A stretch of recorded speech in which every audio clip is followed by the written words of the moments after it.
খাঁটি দুধ পাওয়া যেমন দুর্লভ, ঠিক তেমনি খাঁটি মানুষ পাওয়াও দুর্লভ।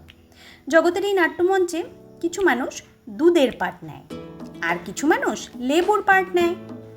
এবার ব্যাপারটা ভালো মতন বোঝাই।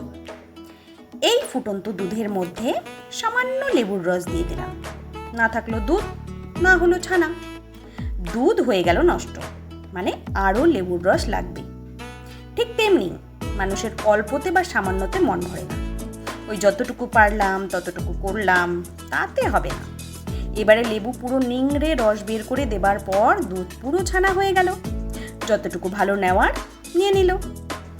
এই দিকে লেবু পুরো ছিবড়ে হয়ে পড়ে রইল। এবারে এই ছানার কত গুণাগুণ, কিন্তু যার জন্য ছানাতে পরিণত হলো সে বেচারি সর্বশান্ত।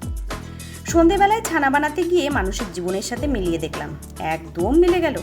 ছানার প্রশংসা হচ্ছে, ছানা থেকে আবার কত ধরনের মিষ্টি তৈরি হচ্ছে, অথচ সেই লেবু ছিবড়ে হয়ে আনাচে কানাচে পড়ে।